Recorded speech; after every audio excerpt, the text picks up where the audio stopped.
Welcome to Happiness Habits. Our mission at Happiness Habits is to spread happiness and joy to everyone. We want to support you and encourage you to be the best version of yourself. What is the one thing everyone chases but seldom captures? Happiness. The paradox of happiness lies in its elusive nature. It's a universal pursuit, a beacon of desire that everyone navigates towards, yet it often remains just out of reach. Why is that? Because happiness is not a simple end goal. It's not a treasure to be unearthed, nor a destination to be reached. It's a journey, an ongoing process of growth and discovery. Happiness is an experience, not a product. It's a state of being, not a state of having. It's found in the quiet moments of contentment, in the laughter shared with friends, in the satisfaction of a job well done. It's not something you can buy, borrow, or steal. You can't capture it. You can only cultivate it. Because the truth is, happiness isn't a quest to be embarked upon. It's a habit to be nurtured and practiced. Happiness is not a quest, it's a habit. Happiness is not a gift, it's a skill. Yes, a skill like playing the piano or mastering a foreign language, it requires consistent practice. So how can we cultivate happiness habits? Let's break it down into manageable steps. Firstly, let's talk about gratitude. It's easy to overlook the good in our lives and focus on what's wrong or what's missing. But gratitude helps us shift our focus to the blessings we often take for granted. How about starting a gratitude journal? Write down 3 things you're thankful for each day. It could be as simple as a hot cup of coffee on a cold morning or a phone call from a dear friend. This simple act of acknowledging the good in your life can significantly boost your happiness. Next, cultivate mindfulness. Mindfulness is about living in the present moment without judgment. It's about experiencing life as it is, not as we wish it to be. When we're mindful, we're fully engaged in what we're doing, not lost in thoughts about the past or worries about the future. Try incorporating mindfulness into your daily routine. Be present while you're eating, walking, or even while you're brushing your teeth. Over time, mindfulness can help you experience more joy and less anxiety. And let's not forget about optimism. Optimism is expecting the best possible outcome in every situation. It's not about ignoring life's challenges, but rather believing that you have what it takes to overcome them. To cultivate optimism, start by reframing negative thoughts. When you find yourself dwelling on a problem, ask yourself, what's the best thing that could happen? But remember, consistency is key. Just like any other skill, cultivating happiness habits requires repetition. Practice makes perfect, they say. And it's no different when it comes to happiness. And with that, we conclude our journey through the cultivation of happiness habits. Remember, happiness habits are not inborn, they are learned and practiced. So start practicing today and watch your happiness grow. Emotions are not random, they are triggered. We've all experienced it, that sudden rush of feeling, be it joy, anger, sadness, or fear. These are emotional triggers at work. They are like psychological tripwires hidden in our subconscious, waiting for a certain situation, person, or event to set them off. Emotional triggers are deeply ingrained in our minds, often rooted in past experiences. They can be a smell that reminds us of a childhood memory, a song from a past relationship, or even a single word that takes us back to a specific moment in time.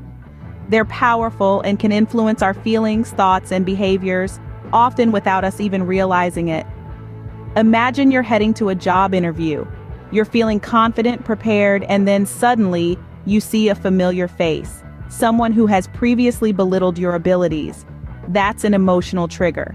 Your confidence may wane, your thoughts might start to swirl with doubt, and your behavior could shift from assertive to passive.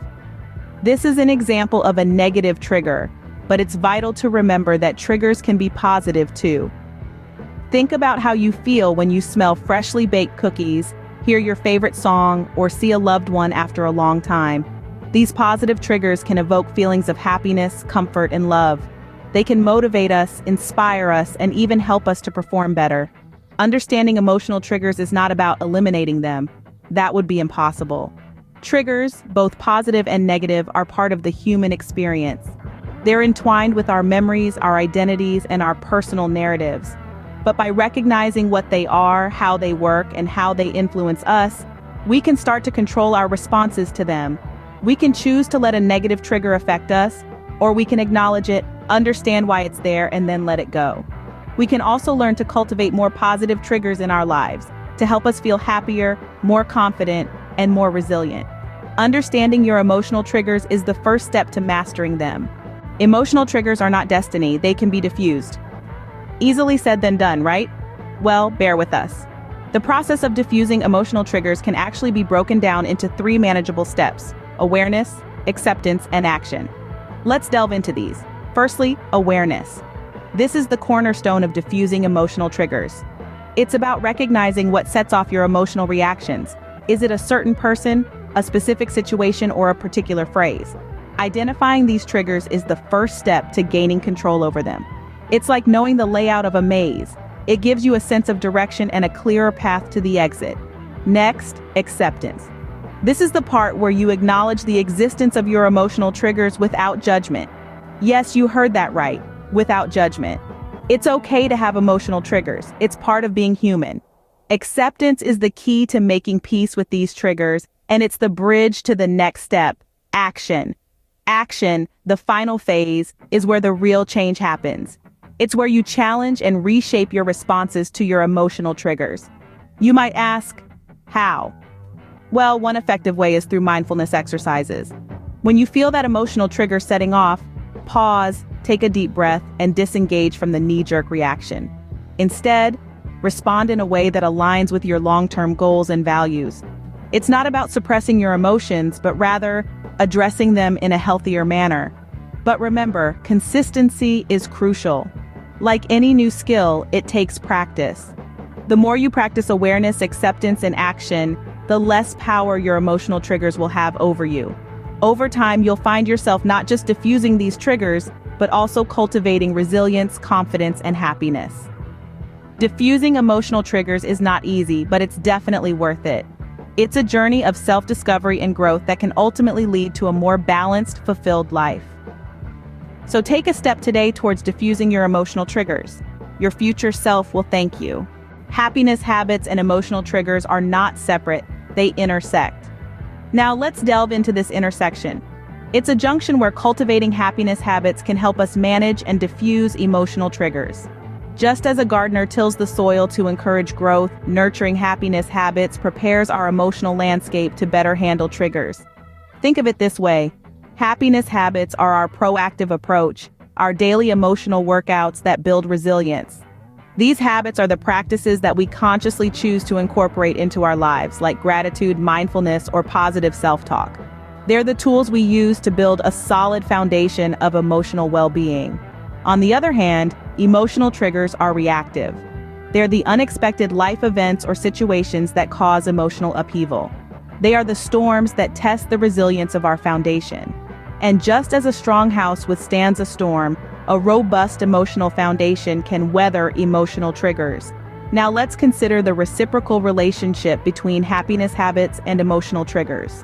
When we work on cultivating happiness habits, we equip ourselves with a toolkit to diffuse emotional triggers. For instance, the habit of mindfulness can help us pause and observe our reactions without judgment. This pause is a powerful tool to diffuse the intensity of emotional triggers, making them less powerful. Conversely, understanding and managing our emotional triggers can enhance our happiness. When we're aware of our triggers and have strategies to handle them, we're less likely to be blindsided by emotional storms. This awareness creates a sense of control and confidence, which contributes to our overall happiness. In the end, happiness habits and managing emotional triggers are intertwined strands in the web of our emotional well-being. One prepares us for the other, and together they create a synergy that strengthens our emotional resilience, confidence, and ultimately our happiness. Happiness habits and emotional triggers are two sides of the same coin of emotional well-being. Let's wrap up our journey into the world of happiness habits and emotional triggers. We've uncovered some profound truths along the way. Happiness, a seemingly elusive concept, is not as mysterious as it appears. It's not a destination, but a habit that we can nurture and cultivate. It's about finding joy in the everyday, embracing positivity, and consciously practicing gratitude. On the other side, we've delved into the power of emotional triggers. These are not our destiny. They are deeply ingrained responses that can be diffused. By understanding our triggers, We can learn to respond rather than react, to take a step back and evaluate the situation objectively. It's about developing resilience, boosting confidence, and reducing anxiety. The intersection of happiness habits and emotional triggers is where emotional well-being lies. It's about finding the silver linings, even in the toughest of situations. Remember, happiness is not a quest, it's a habit, and emotional triggers are not destiny, they can be diffused. We hope you enjoyed our video.